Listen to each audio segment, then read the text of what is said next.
Welcome to some more challenge tips and tricks, or should I say challenge complaining? Maybe a mix of both. Don't expect to learn any crazy methods in this episode. We're covering the Killjoys. Maybe you can tell there's a certain challenge in here I'm not a big fan of. I can theorize about ways to make the situation more likely, but there's really no way to hunt for it. Honestly, this entire category, for the most part, just has challenges that require varying amounts of luck, and they should get done over time. But some can be hunted effectively, so I'll start with those. Like, I saw some people asking about counterattack, shutting down special issue weapons or equipment with an RCXD, dart, or controlled mantis. I assume when they say special equipment, they're just talking about the reactor core. This honestly shouldn't take that long if you try for it. If you don't, then yeah, results may vary. Personally, from just running the care package, I got to 8 out of 10 by the time I hit Master Prestige. Then I figured I'd try hunting for it, and it went very easily. Out of those 3 streaks, it's all about the dart. It is the quickest to deploy and to traverse the map, and it's the easiest to earn, so you can just keep one in your pocket the entire game until there's an opportunity. If you keep earning it again and overwriting it, it's just a dart, who cares? As far as getting the kill goes, you can check the scoreboard to see what the enemy team drafted, and then be watching the kill feed to see when an enemy specialist weapon is being used. You can often hear it as well, they all make pretty distinct sounds, and if the map is fairly open, you can try to fly your dart over to where you see the death skulls of your teammates. With any luck, they won't have died or used up all their ammo. I'd say the Tempest, Purifier, and Ajax's Shield are the best for sticking around for a while. The Annihilator has less ammo, but certainly also possible. Same for the War Machine, but if it's being spammed, the dart will likely blow up on the way there. Or, slightly different scenario, if you die to a specialist weapon and that person is in a place easily reachable by dart, you can throw it as soon as you respawn and try to get the revenge kill. Or, finally, what is maybe the most reliable is if you're closer to the person using their weapon, just get your dart ready as if you're going to throw a tomahawk. Just because you can fly the dart around doesn't mean you have to. You'll probably die in the process, but a shotgun dart is a very direct method that can get you those kills pretty quick. Failed on that Tempest because he just happened to get killed right before, but think of all the times you run into people using specialist weapons. If you have a dart always ready to go, it isn't that difficult to toss one right at them. Or even if you don't want to pay attention to actively hunting it, if you just run the RCXD and the dart and use them constantly, you should make fairly quick progress. Like when I was going for the extra 100 ground and air objective kills I needed before the previous video, I was spamming both of those into hard points with the ComSec device as well, and I must have gotten counterattack another 7 or 8 times at least, just while getting those score streak challenges done. Moving on, you can apply a very similar method to Situation Normal, another one I've seen some concern about because it is one of the longer grinds in the category. You can be watching the kill feed, looking for death skulls, and listening for those opportunities. Good old battery is probably the easiest, just lobbing War Machine grenades in the direction of a special weapon that you hear.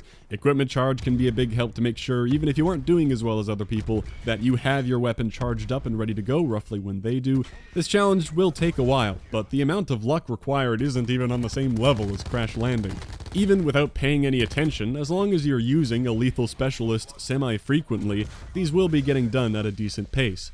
And you have to be using one anyway for tons of the other challenges we've talked about in previous videos, like your wipeouts and equipment charge and the 1,000 equipment kills, which took much longer for me than anything in here. Most of these others, I'm not going to go through one by one. They're all very similar, all about shutdowns. There's a generic version requiring 100 that'll take a while. Then there's 50 before they get a kill with their weapon, which will take longer, but will absolutely happen over time. These 6 through the middle and corners I don't think are too bad at all. Lights Out, I think, requires the second most luck in this category. It's very similar to Crash Landing in that you just need to happen to be next to a recon when he activates a vision pulse at a dumb time, and you get that kill. However, your time frame is much longer. It's a lot easier to kill some dude walking around in black and white vision than react fast enough to some dude flying through the air. So Lights Out is a dumb challenge as well, but just pales in comparison to Crash Landing. I guess we've avoided it long enough then. Time to talk about that. I am at 3 out of 10, and am a Master Prestige level 100 something with over 7 days of playtime. If my math is right, I think level 383 is halfway to level 1000 in terms of total XP. So I'm about 30% of the way there. Hitting level 1000 was not one of my goals, but at this rate I might get there before being done with this god-awful challenge that has no business existing. And I know while I'm not alone in this struggle, it seems like I'm on the lower end of the bell curve. Most people I talk to are saying like, yeah, I'm at 7 out of 10, I'm at 8 out of 10, oh, I was done with that a while ago, I got 3 in one night, I got 2 in one game. Alright, I get it. Flex your ruin shutdowns all over me, that's fine. Oh, what's that? You need some bait takens? Oh, boo-hoo, are they holding you back from 100%? Here, have some of mine. I'm a god at trapping care packages. You need sentry duty, heavy cover? Done that multiple times. You need ninja? I did that the day after the game came out. But ruin shutdowns, Jesus Christ. They are the only problem for me in this game, in what is otherwise a very well-designed challenge system. It really didn't take that long to complete. I'd say it's more reasonable than ever for the average person to grind out 100%, except for this. I don't know if I'm just unlucky, or if it's because my aim sucks, or maybe it's a PC thing. Do people pick ruin more on console? Does the console sticky aim help you hit a mid-air ruin? I don't know. This challenge is so luck-based that I have no recollection of when I did my first 2 out of 10. All I know is I got my first one done during the Hardcore Nuketown playlist when I was around Prestige 7, and then my second one a few weeks later. I have no clue when or in what mode, otherwise I would have recorded them. My third one is the only one I actually recognized when I did it in-game, and I had a great feeling like I actually earned it, because the entire game I was watching that enemy ruin, waiting for a possible opportunity. It's really because of that blue Northern Lights outfit that gave him a tier 5. I love when people use it. Very easy to spot. Every time I see it, I get ready to be as accurate as possible. Did I really earn that shutdown though? Well, not really. It was still all luck. It was handed to me because he decided to activate it at a bad time. My skill didn't earn me that challenge. His mistake did. Every time I get Grav Slam killed, I think, could I have reasonably stopped that? And it's always a no. Even when I'm ready and expecting it to happen, whenever I see a ruin grappling towards me, the thought pops in my head, this could be a Grav Slam. But that sudden upward motion is not something I'll ever be able to predict and track and continue to hit my shots. My aim's bad enough as it is. Yeah, there was no time to aim at that. And that one went over my head before I knew it was happening. No chance. And that one too. Even in a great situation like this low health ruin directly in front of me, and I have gung-ho, but I'm playing casually. I'm not ready to react to something as fast as possible, so he's going to be on the ground by the time I'm shooting. A flat ground Grav Slam takes 600 milliseconds from the one frame your gun disappears to the explosion. Or if the user holds down the activation, which people rarely do, you'll do the longer jump, which is a bit over 800 milliseconds. And of course that can be shorter if done uphill, or longer if done from a high place, but that's the rough amount of time we're talking about, to raise your gun, snap onto target, and get the kill. Average visual reaction time is 1/4 of a second. I tested mine and it's about average. When you're in your 50s like me, your reaction speed isn't as quick as it used to be. So you're left with 350 milliseconds to aim and kill. Never mind the aiming, time to kill alone with most weapons in this game is roughly that or longer, even when you're hitting every shot, which is not reasonable to expect. Here's another great situation. I know there's an enemy ruin in this game. I'm capturing a control point. That's a great theoretical Grav Slam bait, just like being in a hard point or escorting a safeguard robot. So I'm ready to go with a high DPS laser sight weapon. A ruin comes in at low health, and I'm aiming at him. What do you think happens? So clearly that isn't working. What could make this better? If I could kill faster, right? So what about hardcore? The answer to so many problems.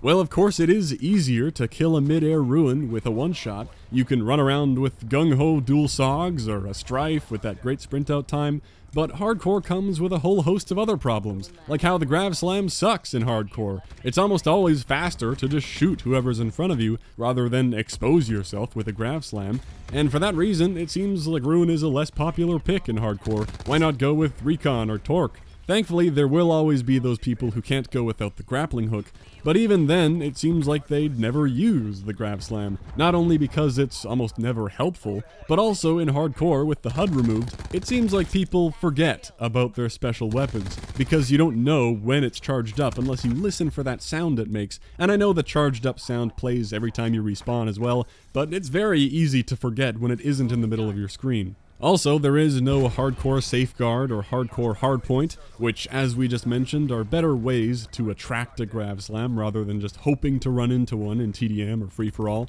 Maybe a barricade could help bait it out as well. There is hardcore control, at least, but it's still such a rare occurrence. I don't want to be playing hardcore control for my next 300 levels or however long. And technically, if we're talking about the best way to hunt for it, that would be to check the scoreboard in every game, and if the enemy team didn't draft a ruin, just quit.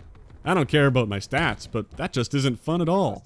So aside from hardcore, one other decent way to get a quick kill would be with melee, if the slam is right next to you and just hoping that they already have 5 damage on them. Or of course, if you have a melee weapon out, that's perfect. Melee can lock on to a mid-slam ruin, and that can work as a strategy, if you could call it that. Not like it makes the challenge suddenly easy, and I'm not interested in any strategy that is going to restrict what mode I play or weapon I use for days and days of playtime, which is where this challenge completely falls apart. Also keep in mind, I've been told score streaks don't count, and that makes sense since you can't get any shutdown medal with a score streak kill. Even if I had been able to shoot a little faster there, that still wouldn't have counted. So I've gone over some ways that the challenge is more likely to happen, but I don't consider any of them viable strategies. Here's a really weird thing. The challenge is for ruin shutdown medals, right? Well, I checked my medals, and shutdowns are all kept separate based on who you shut down. Even though they aren't labeled, they all have the same description. But we can figure it out. I took all 11 specialists and tried to match them up to the medals. Firebreak has 2 because of the reactor core and purifier. Some of them were obvious if they have unique medals. The rest of them I just had to guess. Doesn't matter if I got it right. What matters is that the 5 shutdowns at the bottom cannot be anything other than ruin shutdowns. And I have 5.